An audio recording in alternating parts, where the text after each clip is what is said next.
His hand was still on her face when the room realized who was watching. The waitress didn't flinch, didn't speak, didn't beg, and that silence made the Mafia boss stop breathing for a second. What happened next wasn't loud, wasn't violent. But someone in that restaurant was already finished. If this story pulled you in, make sure to hit that subscribe button so you never miss what's coming next. I've got another unforgettable story dropping tomorrow. And while you're here, jump into the comments and tell me where you're watching from. I love seeing our community from all around the world. All right, let's get back into it. The chandelier-lit silence of La Couronne, where Manhattan's elite whispered their darkest transactions over truffle-dusted plates, and 20-year Bordeaux exploded with the crack of palm against flesh. Stella Hatch's head snapped sideways. The red mark bloomed instantly across her cheek, angry and unmistakable under the warm glow of crystal lights. Her dark hair, pulled back in the regulation style all servers wore, shifted with the force. She didn't stumble, didn't cry out. Her hand remained at her side, fingers loose, not even reaching for her face. The dining room froze mid-breath. Table 12, two hedge fund executives negotiating a merger over Dover Sole stopped with forks suspended. Table 9, a silver-haired woman in diamonds, who'd seen 3 husbands into early graves, set down her wine glass with the careful precision of someone who suddenly understood she was witnessing something dangerous. The sommelier, André, stood motionless near the bar with a bottle of Chateau Margaux tilted at 45 degrees, his mouth half open in a question he'd never finish asking. Fred Hinkle, floor manager of La Couronne, withdrew his hand slowly. He smoothed his navy suit jacket with theatrical precision, as if he'd just completed a necessary correction rather than committed assault. His slicked-back hair caught the light as he stepped back, creating distance that felt calculated rather than cautious. "When I tell you to replace a water glass," Fred said, his voice carrying across the silent dining room with practiced authority, "I expect it done immediately, not when you feel like it. Not after you've finished chatting with the kitchen staff." Immediately. Stella said nothing. She straightened her white server's uniform, the kind with the stiff collar and short sleeves that made everyone look vaguely medical, and adjusted the small name tag pinned above her heart. Her hands didn't shake. Her breathing remained steady. She looked at Fred with eyes that registered him the way you'd register a stain on the carpet. Unfortunate, but not worth extended contemplation. The fabrication was obvious to anyone paying attention. Stella had replaced that water glass 6 minutes ago. Fred had been watching her all evening, waiting for an excuse, and when none materialized, he'd invented one. But in La Couronne, truth mattered less than hierarchy. Fred took another step back, scanning the room with the confidence of a man who believed proximity to power granted immunity. His gaze swept past the frozen guests, past the terrified servers clustered near the kitchen doors, past the bartender who'd stopped mid-pour. His gaze slid past table 7, and that's where Fred Hinkle made his fatal error. Sebastian Perez sat alone at the corner table, the one positioned to observe the entire dining room without being obviously observed in return. He wore a black suit with no tie, the collar of his shirt open just enough to reveal the edge of a tattoo that crept up from his collarbone, the kind of ink that meant things, that told stories most people weren't cleared to hear. His dark hair was groomed back severely, emphasizing the sharp angles of his face. His expression hadn't changed since the slap. He hadn't flinched, hadn't reacted, hadn't moved at all except to set down his glass of scotch with a control that bordered on ceremonial. Sebastian Perez didn't look angry. He looked interested. His eyes weren't on Fred. They were on Stella. Specifically, on the way she stood, weight balanced, shoulders level, breathing measured. On the way her silence wasn't submission, but calculation. On the red mark spreading across her cheek and the complete absence of tears. Most people, when struck, either collapse or explode. Stella Hatch did neither. She waited. Not the waiting of someone hoping for rescue. The waiting of someone deciding whether a response was worth the energy expenditure. Sebastian had built an empire reading body language faster than most people read headlines. He knew fear, real fear, and this wasn't it.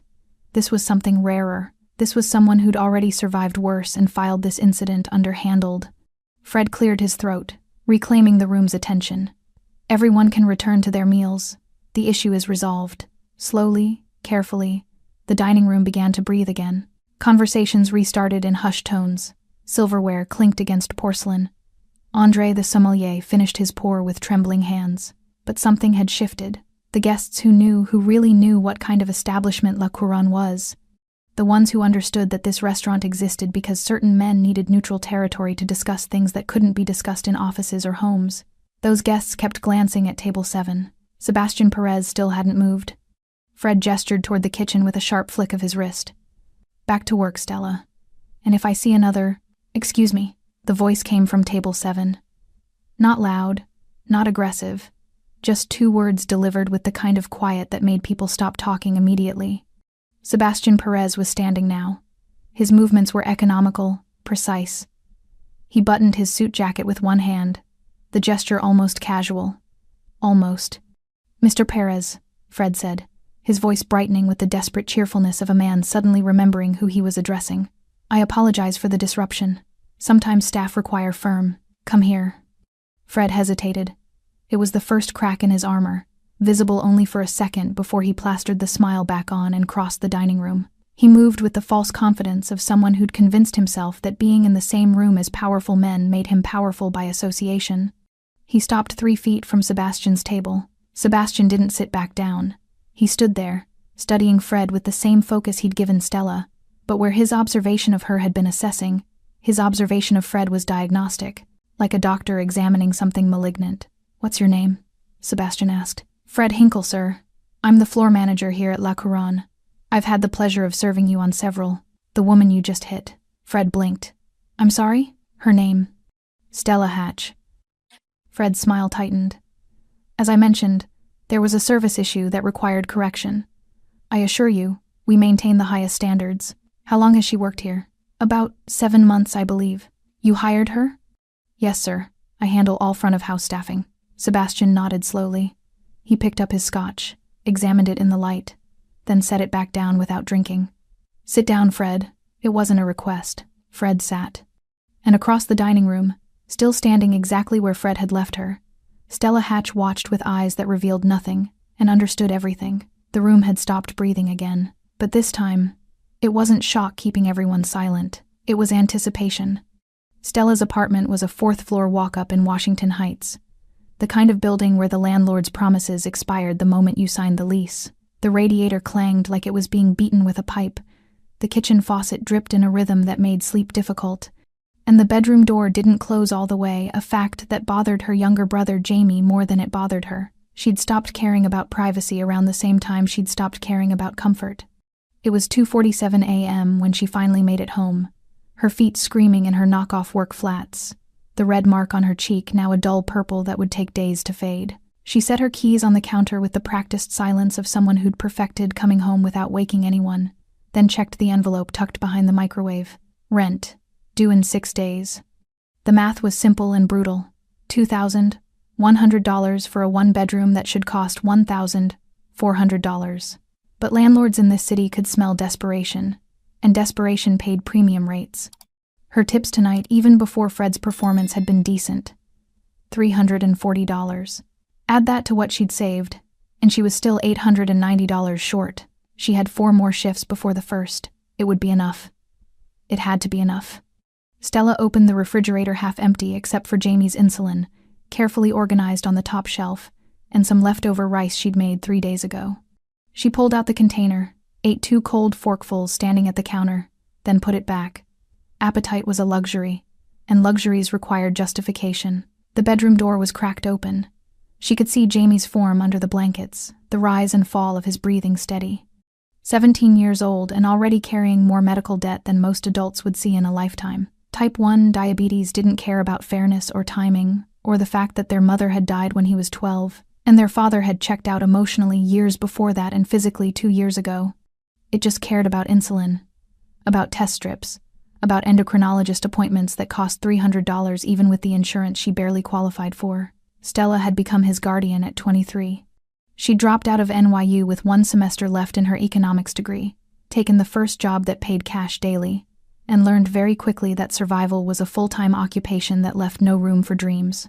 La Couronne had seemed like a miracle 7 months ago. Fred Hinkle had interviewed her in the restaurant's back office, a cramped room that smelled like printer toner and desperation. He'd been charming then. Asked about her experience, she'd lied and said she had more than she did.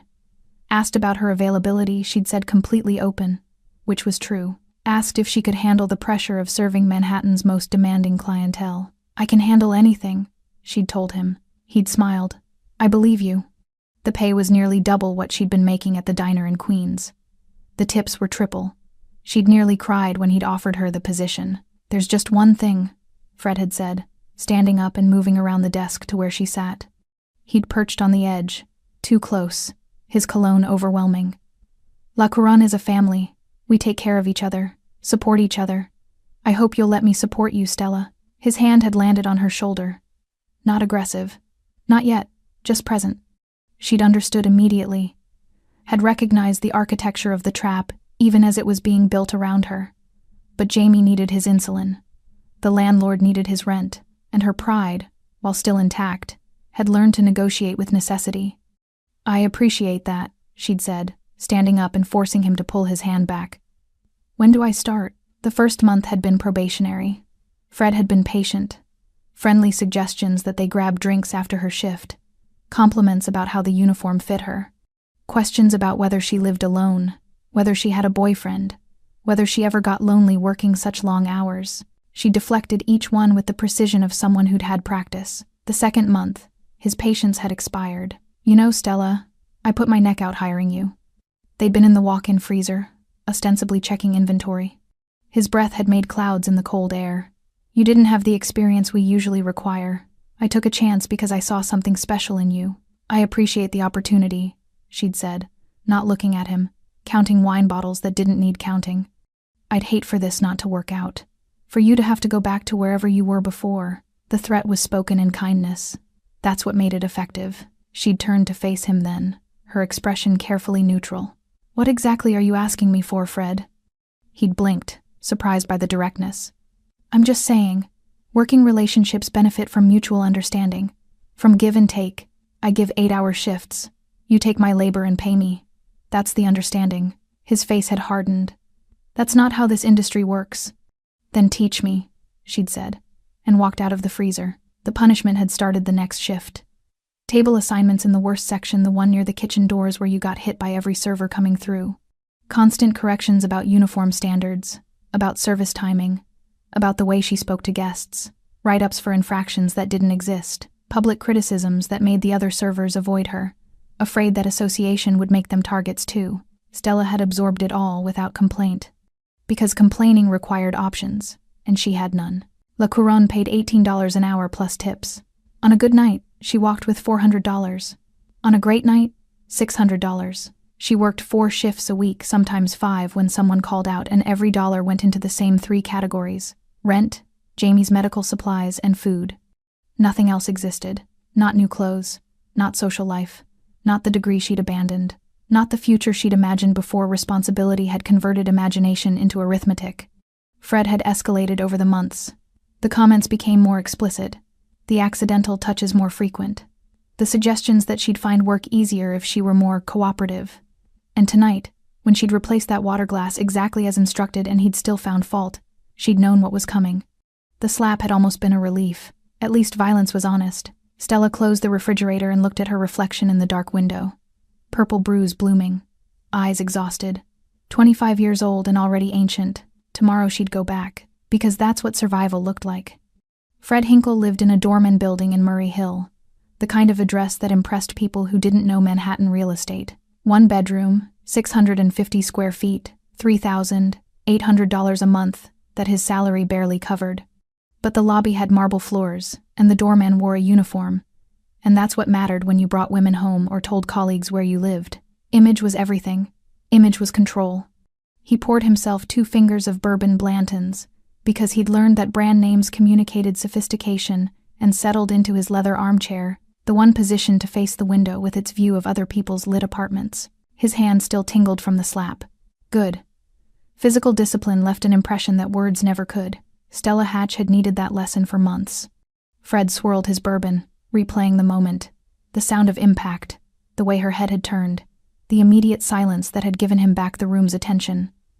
Control established, authority reinforced. Sebastian Perez's face flickered through his memory, that unsettling stillness, those 2 words. "Sit down, Fred." He took a long drink.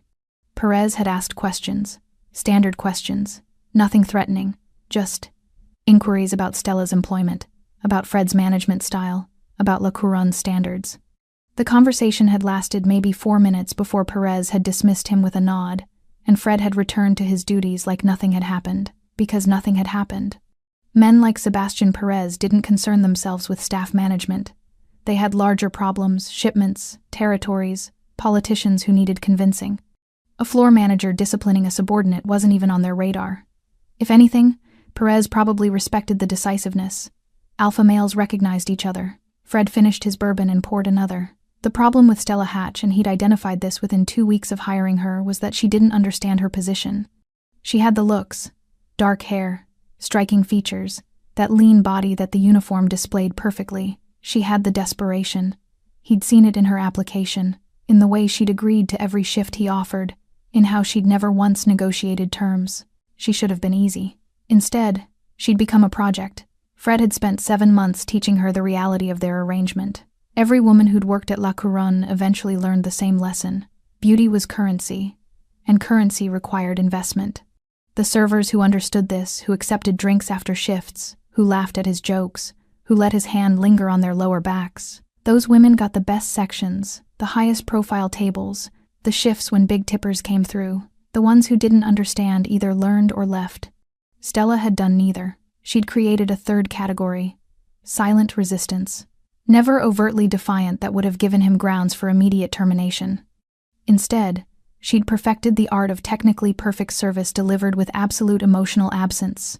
She followed every instruction, met every standard, gave him nothing to formally criticize while simultaneously denying him everything he actually wanted. It was infuriating. More than that, it was disrespectful. Fred stood and moved to the window, looking out at the city that had promised him so much and delivered so little. He'd worked in hospitality for 12 years. Started as a server himself at 22, convinced that charm and work ethic would carry him to restaurant ownership, to respect, to the life that men with lesser intelligence but better connections seemed to inherit. Instead, he'd plateaued at floor manager. Good enough to control the dining room but never good enough to make real money, to get invited to the backroom meetings, to sit at tables instead of hovering beside them. Men like Sebastian Perez were born into power. They didn't understand what it meant to fight for every inch of authority, to extract respect from people who'd otherwise ignore you. Fred had learned early that power wasn't given, it was taken, and it was maintained through consistent demonstration. Stella wasn't the first server he'd corrected publicly. 2 years ago, there'd been Rachel too chatty with the kitchen staff, too casual with the guests. He'd dressed her down in front of everyone, and within a week she'd quit. Good. Standards had to be maintained. Last year, Jennifer, pretty girl, terrible work ethic. He'd written her up 3 times before she'd finally understood that cooperation bought leniency. She'd lasted 6 more months before moving to Los Angeles. They'd parted on good terms. And now Stella, the stubborn one, the one who'd forced his hand tonight. His phone buzzed. Text from Raymond, the restaurant owner. Need to see you tomorrow, 10 a.m., my office. Fred stared at the message. Raymond never texted. He barely acknowledged Fred's existence beyond signing paychecks and reviewing quarterly numbers. Their communication was almost entirely one-directional. Fred sent reports. Raymond didn't respond. This was unusual, but not concerning. Raymond was old-school management hands-off until problems escalated beyond the floor, and tonight's incident, while dramatic, had been handled. The guests had returned to their meals. Service had continued. No complaints filed, no damage done. Probably just wanted to discuss the upcoming holiday bookings. Fred typed back, "Of course. See you then." He set his phone down and returned to his bourbon. Through the wall, he could hear his neighbor's television, some action movie with explosions that rattled the cheap drywall. $3,800 a month for walls you could punch through. His mind drifted back to Stella's face after the slap. That expression. Not hurt, not angry, just blank. Like she'd filed the incident away and moved on, while still standing in front of him. He didn't understand women like her. Women who didn't negotiate, didn't flirt, didn't use their assets. What was the point of being young and attractive if you weren't going to leverage it? She worked 70-hour weeks for what? To go home to whatever studio apartment she could barely afford and do it again the next day? It was wasteful. It was stupid. And it was disrespectful to men like him who were offering her an easier path. Fred had been patient. He'd given her months to come around, to understand how things worked. Tonight had simply been the consequence of her continued refusal to learn. Tomorrow he'd go to the meeting with Raymond, explain the situation if necessary, and continue running La Couronne the way it needed to be run with clear hierarchy and consistent discipline. Men like Sebastian Perez might own the city's shadows, but Fred Hinkle controlled his dining room. And that was power enough. He finished his second bourbon and went to bed, sleeping soundly for the first time in weeks. Sebastian Perez didn't sleep much. Not from insomnia or anxiety, those were luxuries that required uncertainty, and Sebastian had stopped being uncertain about anything 15 years ago. He simply didn't need rest the way other men did. 4 hours was sufficient. More than that felt like wasted time. At 3:30 a.m., he sat in the study of his Tribeca penthouse, a glass of water on the desk beside him, reviewing contracts that wouldn't exist by morning. Not because they'd be signed, because they'd be unnecessary. The parties involved would reach an understanding before sunrise, the kind that didn't require lawyers or signatures, just clarity about consequences. But his mind kept returning to La Couronne, to the sound of that slap, to Stella Hatch's absolute stillness afterward. Sebastian had built his reputation on observation. While other men in his position relied on violence or theatrics, he'd learned early that power came from seeing what others missed. The micro-expressions that revealed lies, the body language that exposed fear, the silences that communicated more than any confession. Most people, when struck, followed predictable patterns. They cried, which was submission. They fought back, which was ego. They apologized, which was survival instinct. They fled, which was self-preservation. Stella Hatch had done none of those things. She'd absorbed the blow, adjusted her uniform, and waited for instruction. That was training. Military-grade self-control. The kind of discipline you didn't develop from reading books or attending seminars, you developed it from surviving situations where reaction meant death and patience meant tomorrow. Sebastian had seen it before. In soldiers, in undercover operatives, in people who'd learned that emotional display was a liability they couldn't afford. What the hell was a woman with that level of control doing serving water at La Couronne? He opened his laptop and typed her name into the search bar connected to databases most people didn't know existed. The results populated in seconds. Stella Marie Hatch, age 25, Washington Heights address, no criminal record, no military service. NYU enrollment 2018 to 2021, withdrew without completing degree. One dependent, Jamie Hatch, age 17, brother, type 1 diabetic. Sebastian clicked through the financial records, the ones that weren't technically legal to access but were available to men who paid the right people. Credit score, 680, barely functional. Medical debt, $47,000, all related to the brother's care. Student loans, $31,000. Monthly income from La Couronne, approximately $4,800, $6,200 depending on tips. Monthly expenses, $2,000, $100 rent, $800 insulin and supplies, $400 food, $200 utilities, $350 minimum debt payments. She was living on a knife's edge. One bad month, one injury, one missed shift, one surprise expense, and the entire structure collapsed, and Fred Hinkle knew it. Sebastian closed the laptop and leaned back in his chair. The numbers told a story more clearly than any testimony could. Stella Hatch wasn't working at La Couronne because she wanted to. She was working there because Fred Hinkle had offered her a lifeline when she was drowning, then spent 7 months trying to extract payment for his mercy. Classic predator economics. Find the desperate, offer rescue, demand interest. Sebastian had seen it 1,000 times in his world: loan sharks, corrupt landlords, employers who held visas over immigrant workers' heads. The mechanics were always the same: identify vulnerability, create dependency, exploit leverage. Fred Hinkle had made one critical miscalculation, though. He'd assumed that desperation equaled weakness. Sebastian stood and walked to the floor-to-ceiling windows overlooking the Hudson. The city was still dark, the river a black ribbon reflecting scattered lights. Somewhere out there, Stella Hatch was probably awake too, calculating her own numbers, figuring out how to make the math work for another month. He respected that. Respected the mathematics of survival, the cold pragmatism required to sacrifice pride for continuation. Most people couldn't do it. They'd rather collapse dramatically than endure methodically, but respect wasn't the same as intervention. Sebastian's world operated on clear principles. He didn't involve himself in civilian matters, didn't play hero, didn't rescue people from their own choices. His focus was on maintaining order within his sphere of influence, ensuring that agreements were honored, that territory was respected, that challenges to his authority were met with proportional response. A floor manager abusing his staff wasn't Sebastian's problem, except it had happened in front of him. In a restaurant where Sebastian's presence meant something, where his patronage provided legitimacy, where his approval translated to safety, La Couronne existed in the gray space between legitimate business and criminal enterprise, a neutral ground where deals could be discussed without surveillance, where men could eat dinner without worrying about federal wiretaps. Sebastian's continued presence at La Couronne was an endorsement, an implicit guarantee that the establishment operated under certain protections, and Fred Hinkle had committed assault in that protected space, had assumed that Sebastian wouldn't notice or wouldn't care. That assumption required correction. Sebastian returned to his desk and made a phone call. It was answered on the first ring despite the hour. Yes?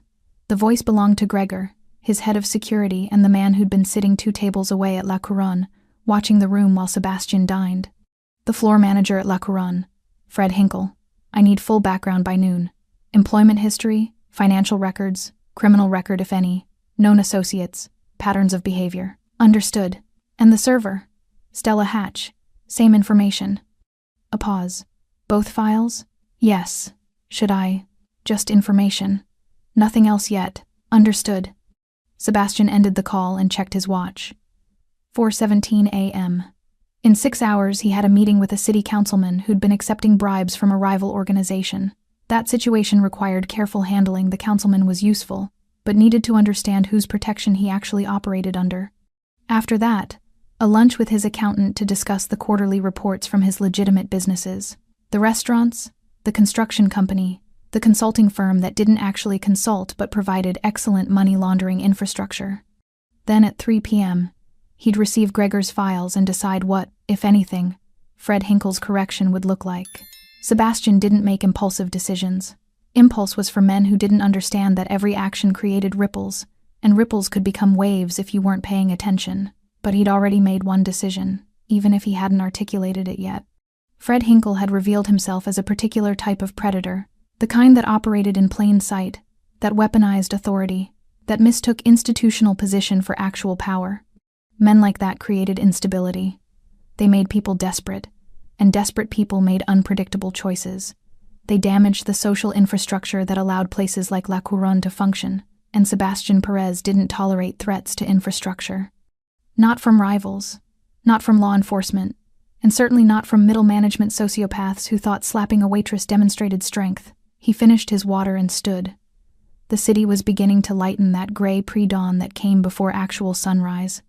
In a few hours, millions of people would wake up and go to work, most of them never knowing how close they lived to the machinery that actually ran things. Stella Hatch knew, though. She'd been living inside that machinery for 7 months. And tonight, Sebastian thought, she'd finally attracted the attention of someone who understood exactly how it worked. Sebastian arrived at La Couronne at 6:45 p.m. the following evening, exactly 15 minutes before his usual reservation time.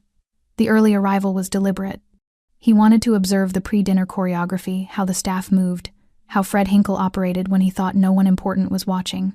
Gregor had delivered the files at noon, and Sebastian had spent 2 hours reading them in his office while his lunch grew cold. Fred Hinkle's background was exactly what Sebastian had expected.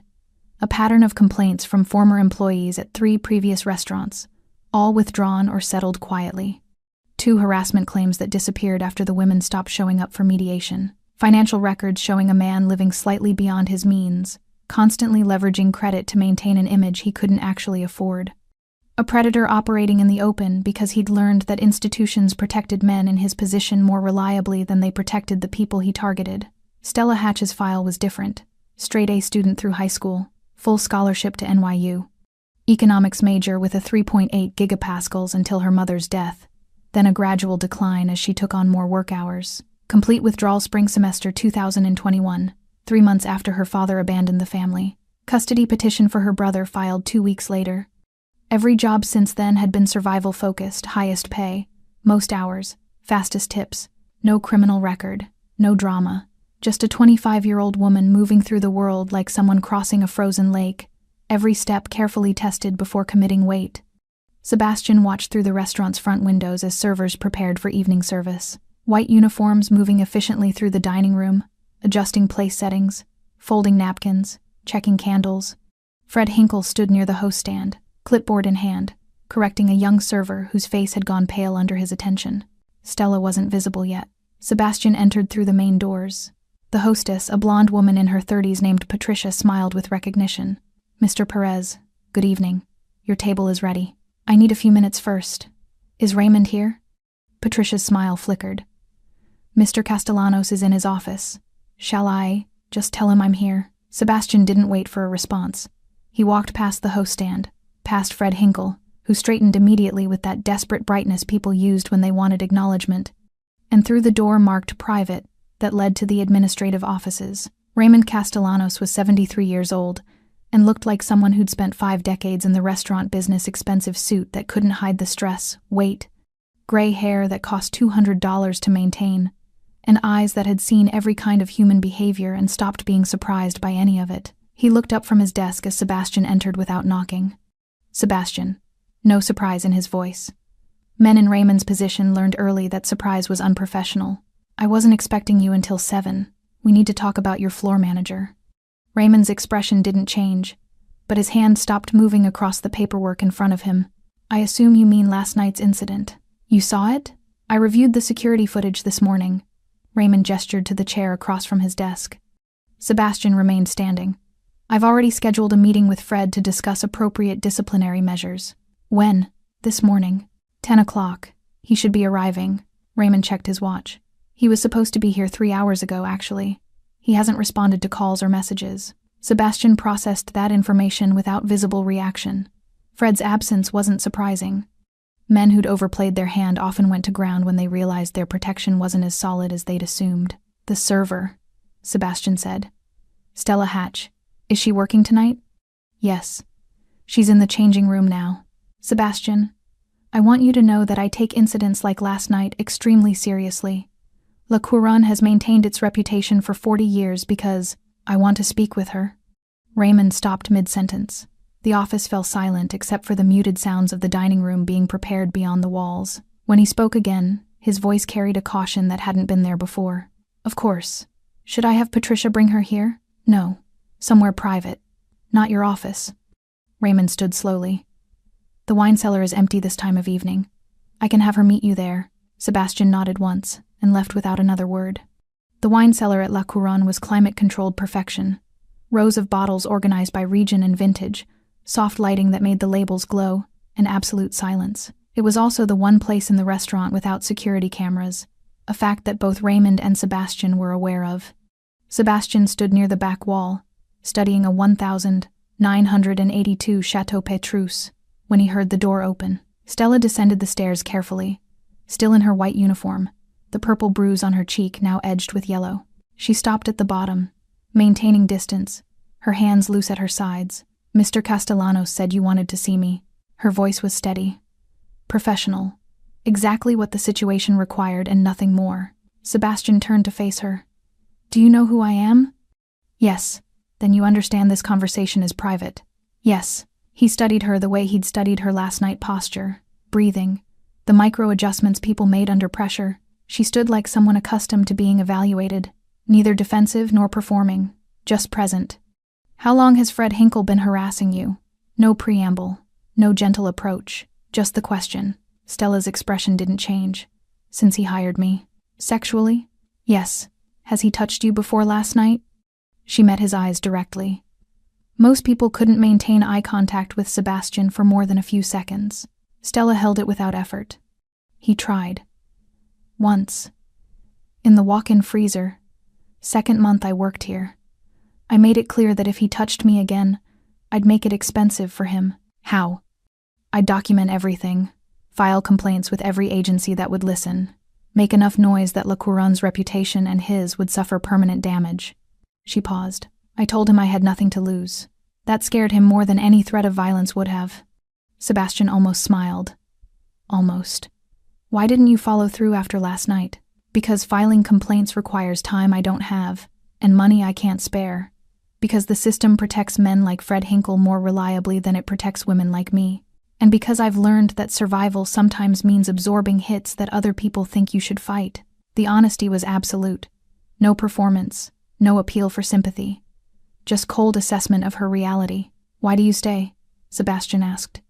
Because I have a 17-year-old brother who needs $800 worth of insulin every month, and La Couronne pays me enough to keep him alive. Silence filled the wine cellar. Somewhere above them, the dinner service was beginning. Voices, footsteps, the orchestrated chaos of expensive hospitality. Sebastian walked closer, stopping at a distance that was professional but present. Has he touched you before last night? No, he learned. Those two words carried more violence than any threat could have. Sebastian nodded once, his decision crystallizing. You won't see Fred Hinkle again. Stella's expression flickered not with relief, but with calculation.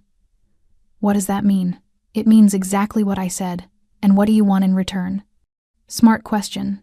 The kind that someone who'd spent 7 months being leveraged would ask automatically. Nothing, Sebastian said. This isn't a transaction. Everything's a transaction. Not this. He turned and walked toward the stairs, then stopped. When you go back upstairs, work your shift normally. If anyone asks about this conversation, tell them I was inquiring about the wine selection, and if Fred comes back, he won't. Sebastian climbed the stairs without waiting for a response, leaving Stella alone in the wine cellar with the truth neither of them had spoken aloud. Fred Hinkle's life, as he knew it, had ended the moment he'd raised his hand in Sebastian Perez's presence. The only question remaining was how much of Fred would be left when Sebastian finished with him. Fred Hinkle arrived at La Couronne at 6:55 p.m., 5 minutes before service officially began. His confidence rebuilt after a day spent convincing himself that Raymond's morning summons had been nothing more than routine management theater. He'd ignored the calls and messages deliberately. Making Raymond wait was a small power play, but power plays mattered. They established that Fred Hinkle wasn't some frightened employee who jumped at every administrative request. He was a professional who operated on his own schedule. The dining room was already filling early reservations, the guests who preferred to eat before the theater crowd arrived. Fred scanned the room with practiced efficiency, noting table assignments, identifying high-profile guests who'd require extra attention. Table 7 was occupied. Sebastian Perez sat in his usual position, wearing another black suit, his scotch untouched in front of him. He was reading something on his phone, apparently uninterested in the room around him. Fred felt a small surge of relief. Whatever concern he'd manufactured about last night's interaction dissolved. If Perez had been bothered, he wouldn't have returned. His presence was endorsement, approval. Fred. He turned. Patricia stood behind the host stand, her expression unreadable. Mr. Castellanos wants to see you. Immediately. Fred checked his watch with theatrical irritation. We're about to start service. Can it wait 30 minutes? He said immediately. Something in her tone made Fred pause, but he forced a smile. Of course. Tell him I'll be right there. He adjusted his tie and headed toward the administrative offices, mentally preparing his explanation for the morning's absence. A family emergency, completely unavoidable. He'd been meaning to call, but the situation had been so consuming. Raymond's office door was open. Fred stepped inside and stopped. Raymond sat behind his desk, but he wasn't alone. 2 men in suits stood against the wall, not restaurant staff, not guests. Their posture was too alert, their attention too focused. Security, Fred realized, but not La Couronne's usual security. Close the door, Fred, Raymond said. Fred obeyed, his confidence beginning to fracture. Raymond, I apologize for this morning. There was a situation with my... Sit down. The command was flat, non-negotiable. Fred sat. Raymond folded his hands on the desk, studying Fred with an expression that resembled a doctor about to deliver a terminal diagnosis. You've been employed at La Couronne for 2 years and 4 months. In that time, I've received exactly 7 complaints about your conduct, all from female staff members, all withdrawn before formal proceedings. Fred's throat tightened. I don't know what you've been told, but I reviewed the security footage from last night, multiple angles. I saw you strike Stella Hatch in the middle of dinner service over a fabricated infraction. She was insubordinate. I maintained discipline standards that... I also had my attorney review your previous employment history. Did you know that settlement agreements are discoverable during due diligence investigations? The 2 harassment claims from your previous positions? I have copies of both, including the one involving a 19-year-old hostess who you cornered in a storage closet. The room tilted. Fred gripped the arms of his chair. Those were settled. Confidentially. You can't. I can do whatever I want, Fred. This is my restaurant. Raymond opened a folder and slid a single document across the desk. Your employment is terminated effective immediately. You'll receive 2 weeks severance as required by your contract, but nothing additional. Your access to the building is revoked. Security will escort you to collect your personal belongings, and then you'll leave." Fred stared at the termination letter, his mind racing. This was wrong. This was an overreaction. One incident, one moment of necessary discipline, and Raymond was destroying his career? "This is because of Sebastian Perez," Fred said, his voice hardening. "He complained. One of your guests, someone who probably has his own." "Mr. Perez didn't complain," Raymond interrupted. "He inquired. He asked questions about your employment history and your management style. I conducted my own investigation based on those questions and didn't like what I found. I want to speak to a lawyer." "You're welcome to. The termination is legal and documented." "But Fred?" Raymond leaned forward. "If you pursue any action against La Couronne, I will ensure that every restaurant in this city knows exactly why you were fired. I will personally call every owner I know, and I know all of them, and I will tell them about the pattern of harassment, about the settlements, about last night's assault." Fred stood abruptly, his chair scraping backward. "You can't blacklist me. That's illegal. It's not blacklisting. It's professional networking. It's me protecting my colleagues from a liability I failed to identify sooner." The 2 security men stepped away from the wall, positioning themselves between Fred and Raymond's desk. "Get your belongings," Raymond said. "You have 5 minutes." Fred moved through the administrative corridor in a daze, the security men flanking him like he was a criminal. His office, a closet-sized space with a desk and a filing cabinet, felt like a museum exhibit of a life that no longer existed. He grabbed his laptop, a framed photo of himself at some restaurant industry award ceremony, and a box of business cards that were now worthless. "Time's up," one of the security men said. They escorted him through the kitchen staff, stopped working to watch, their expressions ranging from shock to barely concealed satisfaction, and toward the back exit that emptied into the alley. "The front entrance," Fred protested. "My car is—" "Back exit," the security man repeated. They pushed through the door into the alley. The evening air was cold, carrying the smell of garbage from the dumpsters that lined the narrow passage. Fred clutched his box of belongings, trying to process what had just happened. The door closed behind him with a heavy click, and then he heard footsteps. Fred turned. Sebastian Perez emerged from the shadows near the dumpsters, his black suit making him nearly invisible in the dim light. He wasn't alone.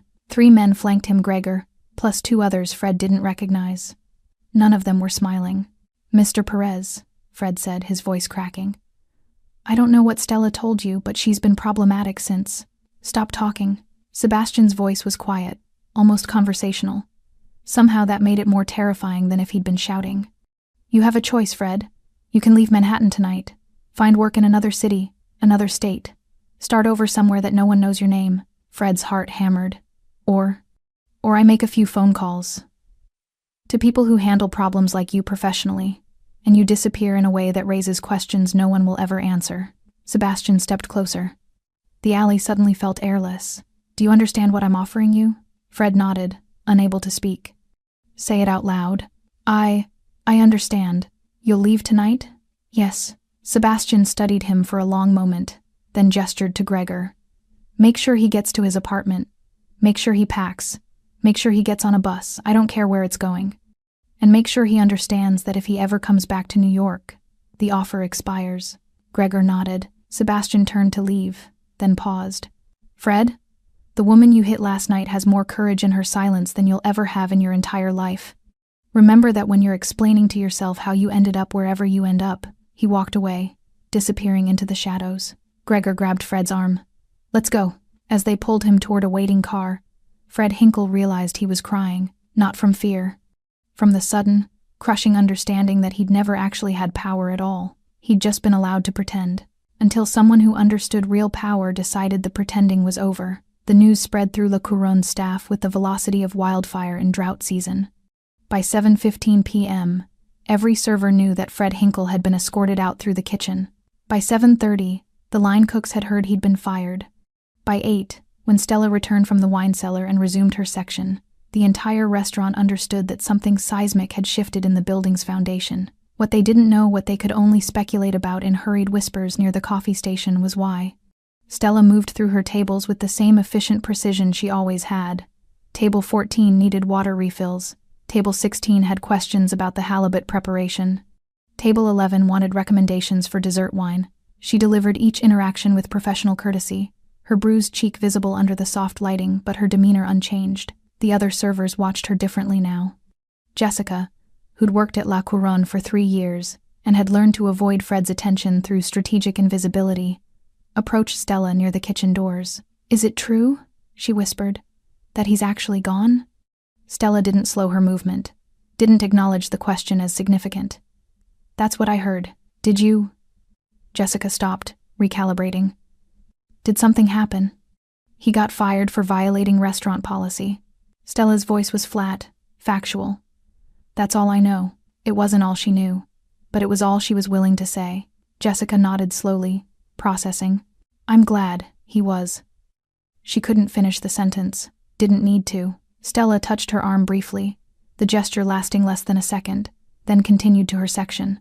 At table 7, Sebastian Perez was dining alone. He'd ordered the ribeye, medium rare, but had barely touched it. His attention appeared focused on his phone, scrolling through messages. But Stella had worked in service long enough to recognize performative disinterest. He was listening to everything. She approached with the water pitcher. "Can I refill your glass, Mr. Perez?" He glanced up briefly. "Please." She poured, her hand steady despite the weight of the afternoon's conversation still settling in her chest. Sebastian said nothing else, returned his attention to his phone, and Stella moved to the next table. But she'd seen his expression. Just for a moment, just in that brief glance, acknowledgement without words, confirmation without declaration, "You won't see Fred Hinkle again." He'd meant it. By 9 p.m., Raymond Castellanos emerged from his office and stood near the host stand, surveying the dining room with the careful assessment of someone conducting damage control. The evening service was proceeding normally. Guests ate, conversed, conducted their business. The incident from last night, the slap that had frozen the room, seemed distant now, irrelevant compared to the quality of the wine and the precision of the sear on their entrees. But Raymond knew better. He'd operated La Couronne for 40 years, and he understood that restaurants like his existed on reputation more than revenue. One viral video, one social media post, one guest with the wrong connections, sharing the wrong story, and 40 years of careful cultivation could evaporate in a weekend. Sebastian Perez's inquiry had been a gift, actually. A warning delivered gently enough to allow correction before consequences became permanent. Raymond caught Stella's eye as she passed. "Miss Hatch, a moment." She approached, her expression neutral. "Yes, Mr. Castellanos? I want to apologize for last night's incident. It was inexcusable, and it should never have happened in my establishment." Stella studied him with eyes that Raymond suddenly realized were far more perceptive than he'd given her credit for. "Thank you. I've terminated Mr. Hinkle's employment. He won't be returning." "I heard." Raymond hesitated. Apologies were strategic in his world, calculated to achieve specific outcomes. But something about Stella's stillness made strategy feel inadequate. "You've been working here for 7 months," he said. "In that time, you've maintained perfect service standards despite—" He stopped. "Despite harassment, despite abuse, despite conditions that would have made most employees quit or file lawsuits, despite difficult circumstances." "I need the job," Stella said simply. "I'm increasing your hourly rate to $22, effective immediately, and I'm moving you to Section A." Section A was where the highest profile guests sat, the tables that generated $500 tips on a regular Tuesday, the territory that servers fought for through seniority and favoritism. Stella's expression flickered, surprise quickly controlled. "That's not necessary. It's not a favor. It's a correction. You should have been there months ago." But Fred controlled table assignments and he— Raymond stopped again. "You've earned it." She nodded once. "Thank you, Mr. Castellanos." He dismissed her with a gesture, watching as she returned to her section. Around the dining room, other staff members had witnessed the conversation. They understood what it meant. Stella Hatch was untouchable now. At 10:30 p.m., Sebastian Perez stood to leave. He placed cash on the table enough to cover his meal, plus a 30% tip, and buttoned his suit jacket. The dining room had thinned. Only a few tables remained, guests lingering over espresso and cognac. The dinner rush was over, the tension of service giving way to the quiet exhaustion that came at shift's end. Sebastian walked toward the exit, and the room responded to his movement with subtle adjustments. Conversations paused. Servers stepped aside. Even the guests who didn't know who he was understood that someone significant was departing. He stopped near the kitchen doors where Stella was entering an order into the computer system. "Miss Hatch." She turned, maintaining the professional distance that the situation required. "Yes, Mr. Perez, the wine recommendation you made last month. The 2015 Barolo. It was excellent." Stella blinked. She'd made that recommendation 6 weeks ago, a casual suggestion when he'd asked about pairings for the Osso Buco. She hadn't expected him to remember her. "I'm glad you enjoyed it." Sebastian nodded once, his expression unreadable. Then he did something that made every person within earshot stop what they were doing. He extended his hand. Stella looked at it for a fraction of a second, understanding the weight of the gesture, the visibility of it, what it meant for Sebastian Perez to offer a handshake to a server in the middle of La Couronne. She took his hand. The grip was firm, brief, professional. "If anyone here gives you trouble," Sebastian said quietly, his voice low enough that only Stella could hear clearly, "you have my number now. Patricia has it. Use it." He released her hand and walked toward the exit without waiting for a response. The front door closed behind him with a soft click. The dining room remained frozen for 3 full seconds. Then, slowly, service resumed. Conversations restarted. Orders were taken. But nothing felt the same, and everyone knew it. Jessica approached Stella at the coffee station, her eyes wide. "Did Sebastian Perez just shake your hand?"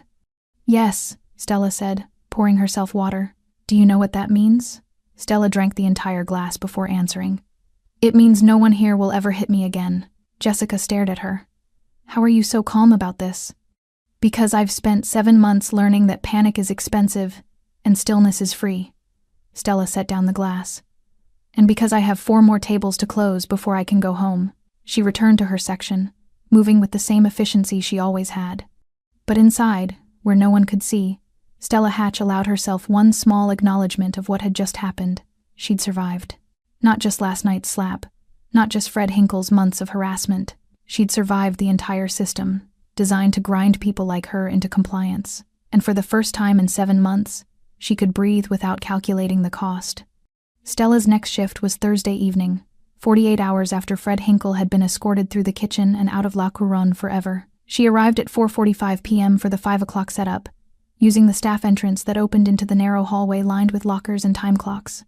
The usual pre-shift sounds filled the space, servers changing into uniforms, kitchen staff prepping stations, the distant clatter of dishes being organized for evening service.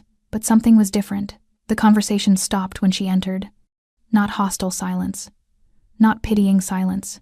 Something else entirely, a collective acknowledgement that couldn't be expressed through words but saturated the air like humidity before a storm. Jessica was tying her apron, her locker open beside Stella's. Hey, Stella replied, opening her own locker and retrieving her uniform. "Section A assignments are posted," Jessica said carefully. "You're on table 7. Stella paused mid-motion. Table 7 was Sebastian Perez's table, the power table, the position that every server with 3+ years seniority had been competing for since the restaurant opened. "Raymond told me about Section A," Stella said, pulling out her uniform. "I didn't realize he meant Table 7 and everything around it," Jessica interrupted. "Tables 5 through 9. The entire northwest corner. That's prime real estate." Michael, a server who'd worked at La Couronne for 5 years and had been angling for Section A since his 2nd month, appeared in the doorway. He was 43, professionally efficient, and had perfected the art of competitive courtesy. He looked at Stella without hostility. "Congratulations on the section assignment." Stella studied him, searching for sarcasm or resentment. Found neither. "Thank you." "Fred played favorites," Michael continued. "Gave sections based on personal preference instead of merit. Raymond's correcting that. You've earned it." He left before Stella could respond. Jessica leaned closer, lowering her voice. "Everyone knows what Fred did. Not just to you, to all of us. The constant corrections, the impossible standards, the way he'd humiliate people during rush." She paused. "No one's sad he's gone." Stella changed into her uniform without responding. Emotions were expensive, and she'd already spent too much energy processing the last few days. Relief was a luxury. So was satisfaction. Right now, she needed to focus on the immediate task, getting through another shift, earning another night's tips, keeping the mathematical equation of her survival balanced. She clocked in at 4:58 p.m.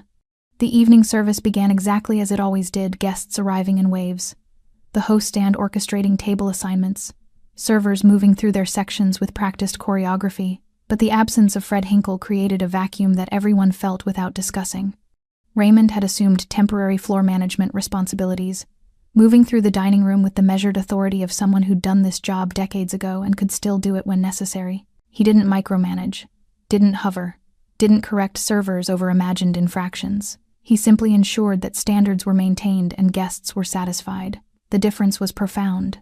Stella worked table 7 and its surrounding assignments with the same efficiency she'd brought to every shift, but without the constant surveillance she'd grown accustomed to. No one was watching her specifically. No one was inventing mistakes. No one was waiting for her to fail so they could document her inadequacy.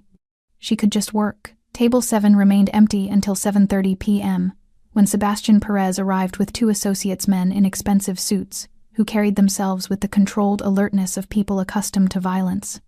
They didn't speak loudly, didn't draw attention, but every staff member noticed their presence immediately. Stella approached with menus and water. "Good evening, Mr. Perez." Sebastian glanced up briefly. "Good evening, Miss Hatch." No extended conversation, no meaningful looks, just professional acknowledgement. She took their drink orders, scotch for Sebastian, vodka martinis for his associates, and returned to the bar. As she waited for the bartender to prepare the drinks, she caught Patricia watching her from the host stand. The older woman offered a small nod. Not congratulatory, just confirmation of something unspoken. Stella returned the nod and carried the drinks to table 7. By 9 p.m., the dining room had reached that post-rush equilibrium where guests lingered over dessert and final drinks, conversation softening into the satisfied exhaustion that came after good food and successful negotiations. Stella's tips for the evening were already approaching $400, and she still had 3 tables finishing their meals. Section A was everything the other servers had said. It would be high-profile guests, who tipped well, who understood restaurant etiquette, who didn't create problems because problems were beneath them. She was clearing table 8 when Raymond appeared beside her. "A moment," he said quietly. They stepped into the narrow alcove near the wine storage, away from guest visibility. Raymond held a manila envelope, his expression businesslike but not unkind. "Your pay increase is effective as of last shift," he said, handing her the envelope. "This contains the updated employment contract and documentation of your new section assignment. Standard Section A protocol includes priority scheduling and automatic inclusion in private event staffing, which pays additional hourly rates." Stella opened the envelope, scanning the contract. $22 hourly, Section A designation, priority scheduling that guaranteed minimum 4 shifts weekly. The math recalculated instantly in her mind. Base pay increase of $640 monthly. Tips in Section A averaging $500 nightly instead of $350. Private events adding potential $200 $300 weekly. Her financial equation had just shifted from barely sustainable to actually manageable. "Thank you," she said, meaning it more than Raymond could understand. "You've been a model employee despite challenging circumstances," Raymond replied. "That's not common. Most people either quit or become problems themselves. You did neither." He paused, and something in his expression softened slightly. "Fred Hinkle created a toxic environment that I should have identified and corrected sooner. That failure is mine, not yours. This," he gestured to the envelope, "is not compensation for what you endured. It's what you should have had from the beginning." Stella nodded once. "I understand. If you ever have concerns about working conditions or treatment from staff or guests, you come directly to me. Not a manager. Me. Is that clear?" "Yes, Mr. Castellanos." He dismissed her with a slight gesture, and Stella returned to her section. Table 7 was settling their bill. Sebastian had left cash as always, enough to cover the meal plus 30%. His associates had already departed, and he was buttoning his suit jacket, preparing to leave. He caught her eye across the dining room, didn't smile, didn't gesture, just maintained eye contact for exactly 2 seconds, long enough to communicate acknowledgement, brief enough to avoid creating spectacle. Then he walked toward the exit and disappeared into the Manhattan night. Stella cleared table 7, pocketing the tip and resetting the table for tomorrow's service. Her cheek still ached where the bruise was fading. Her feet hurt from 8 hours of constant movement.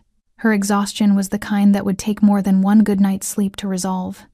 But for the first time in 7 months, she wasn't calculating how many more shifts she could endure before something inside her broke. She was calculating how much money she could save now that the equation had finally shifted in her favor. And that difference between enduring and building felt like breathing after being underwater too long. Fred Hinkle's apartment in Murray Hill sat empty for 3 days before the landlord noticed. The doorman, a retired cop named Luis who'd worked the building for 12 years, mentioned it to the building manager on Monday morning. "That guy in 4F? The one who always wanted me to remember his name?" "Haven't seen him since Thursday." The building manager, more concerned with lease violations than tenant welfare, checked the records. Rent was paid through the end of the month. No complaints filed. No reason to investigate. Fred's absence created a small void in the building's ecosystem that closed almost immediately. The yoga instructor in 4G stopped hearing his television through the walls. The couple in 4E no longer encountered him in the hallway, making observations about the wife's appearance that her husband pretended not to hear. The building improved marginally through subtraction. At La Couronne, Fred's absence was more complicated. The staff had questions that Raymond Castellanos answered with carefully calibrated transparency. Fred had been terminated for violations of restaurant policy and professional conduct standards. The decision was final. No, he would not be returning.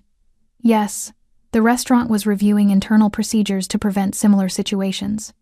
What Raymond didn't say, what he couldn't say without inviting legal complications, was that Fred Hinkle had been given a choice between voluntary disappearance and involuntary consequences, and had chosen the former.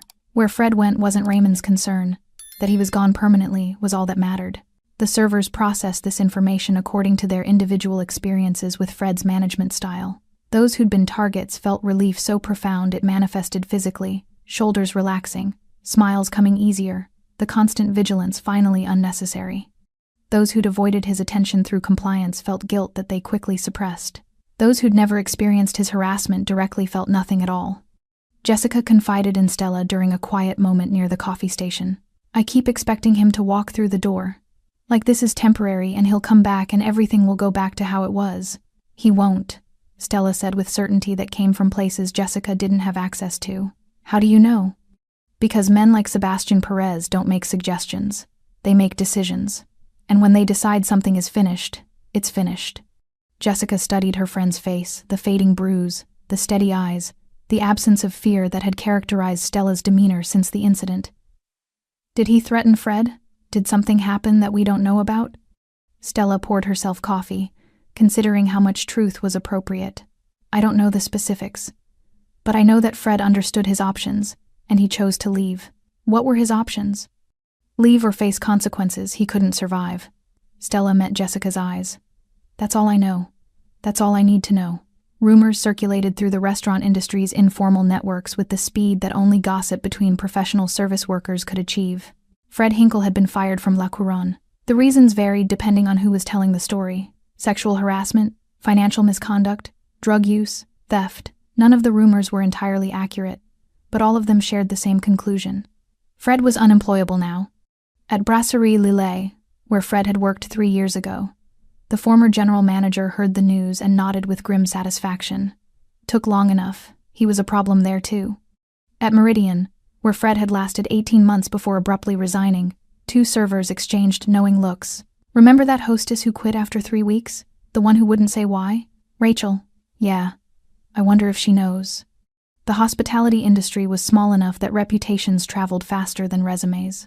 By the end of the week, Fred Hinkle's professional prospects in Manhattan had evaporated completely. On Saturday evening, exactly 1 week after the incident, Sebastian Perez received a call from Gregor. "The situation is resolved," Gregor said without preamble. He purchased a bus ticket to Philadelphia. Arrived Thursday morning. Last known location was a budget hotel near the Greyhound station. No credit card activity since Friday. No phone calls. No social media activity. He understood the terms? Completely. I explained that returning to New York would void all protections. Sebastian processed this information while reviewing contracts in his Tribeca study. Fred Hinkle's fate didn't require further consideration. The man had been offered mercy in the form of exile, and whether he survived that exile was his own concern. "And the other matter?" Sebastian asked. "Miss Hatch's financial situation has stabilized. The pay increase and section reassignment have improved her monthly income by approximately 40%. Debt payments are current. Brother's medical supplies are secured." Sebastian nodded, though Gregor couldn't see him. "That's all." He ended the call. Fred Hinkle existed now only as a cautionary tale, not because of what Sebastian had done to him, but because of what Sebastian hadn't needed to do. Real power didn't require violence. It required clarity about consequences and the will to enforce them. Fred had learned that lesson in the alley behind La Couronne, had carried that lesson to Philadelphia, and would carry it wherever he went next, assuming he went anywhere. Sebastian returned to his contracts. The matter was closed. La Couronne continued. Guests arrived each evening expecting excellence and received it. Deals were negotiated over seared scallops and aged ribeye. Money changed hands through conversations that never mentioned specific numbers. The city's power structure used the restaurant the way it had always been used, as neutral territory, where agreements could be reached and relationships could be maintained. The staff adapted to Fred Hinkle's absence the way ecosystems adapt to the removal of invasive species, quickly, gratefully, and with improved overall function. Raymond promoted Michael to assistant floor manager, a position that came with modest authority and significant responsibility. Michael approached the role with the professionalism of someone who understood that management was service to staff, not power over them. The difference was transformative. Servers reported feeling heard. Problems were addressed before they escalated. The toxic atmosphere that had characterized Fred's tenure dissolved into something approaching genuine teamwork. Stella worked her Section A assignments with the same efficient precision she'd brought to every shift, but without the constant calculation of threat. Her tips remained excellent. Her schedule stabilized. The math of her survival shifted from desperate to sustainable. Jamie's insulin was never at risk. Rent was never late. The suffocating pressure that had defined the last 7 months finally loosened enough that she could occasionally imagine a future beyond next month's bills. She didn't allow herself to relax completely. Relaxation required trust, and trust required time she hadn't earned yet, but she could breathe without measuring the cost of each breath, and that was progress. Sebastian Perez continued dining at La Couronne every Tuesday and Thursday, his presence as regular as the chandeliers and as predictable as the evening service schedule. He never referenced the incident with Fred Hinkle, never asked Stella about her improved circumstances, never sought acknowledgement or gratitude for his intervention. He simply existed in the space, conducting his business, maintaining his routines, and through his presence alone ensuring that certain standards were maintained and certain behaviors remained unacceptable. The message was clear to everyone who understood how power actually functioned. La Couronne operated under specific protections, and those protections extended to the people who worked there. Stella served his table without ceremony, took his orders, delivered his meals, cleared his plates. Their interactions remained professional, brief, and devoid of the weight that outsiders might have expected given what had transpired. But everyone who worked at La Couronne understood what Sebastian's continued patronage meant. It meant that what happened to Fred Hinkle wasn't an aberration. It was a precedent. It meant that certain lines, once clearly established, would be enforced without negotiation. It meant that the people who served Manhattan's elite were not invisible, were not disposable, were not acceptable targets for those who mistook institutional position for actual power. 3 months after Fred Hinkle's termination, a new floor manager arrived at La Couronne. His name was David Toney, and he came with impeccable references from 2 Michelin-starred establishments and a management philosophy that prioritized staff development over authoritarian control. On his second day, Raymond pulled him aside for a private conversation in the office. "There are certain standards at La Couronne that go beyond service excellence," Raymond said, his tone carrying the weight of recent experience. "How you treat staff isn't just an internal matter. It's a reflection of this establishment's values, and a signal to the guests about what kind of business we operate." David nodded, his expression attentive. "We had a situation recently," Raymond continued carefully. "A manager who created a hostile environment. It was addressed permanently. I tell you this not as gossip, but as context. The people who work here are not expendable. They are not interchangeable. They are skilled professionals who deserve respect and protection." "I understand completely," David said. "I hope you do. Because one of our regular guests takes that standard very seriously, and his attention, once earned, is never forgotten." Raymond didn't need to specify which guest. David had already been briefed on the VIP list, had already noted which tables required particular care, had already understood that Table 7 represented something beyond a mere seating assignment. He'd understood before accepting the position that La Couronne operated in spaces where conventional rules were supplemented by unconventional enforcement. That understanding was part of why he'd been hired. On a Tuesday evening in late autumn, Stella was clearing Table 7 after Sebastian and his associates had departed. The tip was generous as always, 35%, cash, exact calculation that required no counting. As she collected the bills, she noticed something beneath Sebastian's Scotch glass. A business card. Simple, minimalist design, no company name, just a phone number embossed in black ink. Stella picked it up, turning it over. The back was blank. She understood immediately.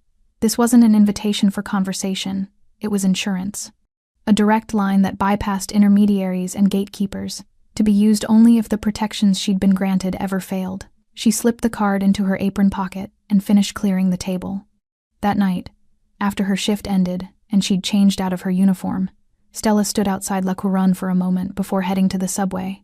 The city moved around her with its usual relentless energy, taxis honking, people rushing, the ambient noise of millions of lives intersecting briefly before diverging again. She'd lived here her entire life but had rarely felt part of it, had always existed in the margins, working to survive rather than living to thrive. But tonight, standing on the sidewalk with a business card in her pocket and $480 in tips secured in her bag, Stella Hatch allowed herself a moment of acknowledgement. She'd survived Fred Hinkle. She'd survived the system designed to grind people like her into compliance. She'd absorbed violence without breaking, had maintained dignity without surrendering, had endured without becoming bitter, and she'd caught the attention of someone who understood that survival of that caliber deserved recognition. Not rescue, recognition. The difference mattered. Stella walked to the subway, descended into the underground, and headed home to her brother, her tiny apartment, and her carefully balanced equation of survival that had finally shifted towards sustainability. Behind her, La Couronne's lights glowed warm against the Manhattan night. Inside, the evening service continued. Guests dined, deals were negotiated, power circulated through quiet conversations and understood hierarchies. And at table 7, empty now but permanently marked by what had transpired there, a new rule had been established through enforcement rather than declaration. If Sebastian Perez noticed you once, he would never forget you.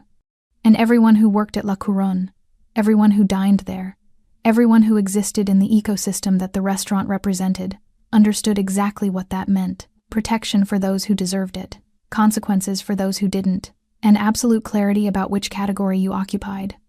The city continued its relentless motion, indifferent to individual stories but shaped by them nonetheless, and Stella Hatch walked through it no longer invisible. Thanks for staying with this story right till the final moment. You're the reason these stories come alive.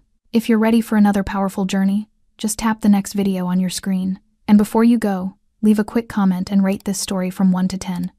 I'm excited to see your thoughts and connect with you down there.